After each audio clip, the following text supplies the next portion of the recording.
Attention at 9 ಗೆ ಸ್ವಾಗತ. ನಾನು ವಿಜಯ್ ವೀರಪ್ಪ. ಮೊದಲಿಗೆ ಹೆಡ್ಲೈನ್ಸ್. ರೇಪ್ ಕೇಸ್ ಆರೋಪಿ ಪ್ರಜ್ವಲ್ ರೇವಣ್ಣಗೆ ಬಿಗ್ ಡೇ.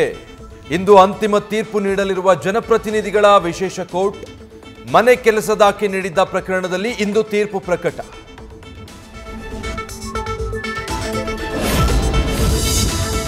ಧರ್ಮಸ್ಥಳದಲ್ಲಿ ಶವಗಳ ಸತ್ಯ ಬಯಲಿಗೆಳೆಯುವ ನಿಟ್ಟಿನಲ್ಲಿ ಎಸ್ಐಟಿ ತನಿಖೆ. ಪಾಯಿಂಟ್ 1 ನಲ್ಲಿ ಪತ್ತೆಯಾಗದ ಕಳೆಬರ.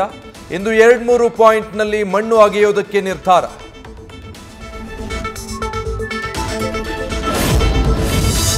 ನಟ ಪ್ರಥಮ್ ದೂರು ಪಡೆದು ವಿಚಾರಣೆಗೆ ಮುಂದಾದ ಪೊಲೀಸರು. Rowdy sheeter Yashaswini, bakery Raghu ಸೇರಿ ಹಲವರ ಮೇಲೆ ಎಫ್ಐಆರ್ ದಾಖಲಿಸಿಕೊಳ್ಳಲು ಸಜ್ಜು. ಲಾಂಗು, ಮಚ್ಚು, ಡ್ರ್ಯಾಗರ್ ಹಿಡಿದವರಿಗೆ ಕಾದಿದೆ ಸಂಕಷ್ಟ.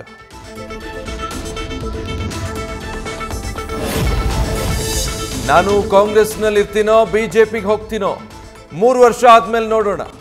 ವೇದಿಕೆ ಭಾಷಣದಲ್ಲಿ ನಯನಾ ಮೋಟಮ್ಮ ಅಚ್ಚರಿ ಮಾತು. ಕೇಸರಿ ಶಾಲು ಹಾಕೊಂಡು ನಯನಾ ಮೋಟಮ್ಮ ಭಾಷಣ. ನ್ಯೂಸ್ ಫಸ್ಟ್ ನಿರ್ಭೀತಿಯಿಂದ ನಿಮ್ಮ ಪರವಾಗಿ.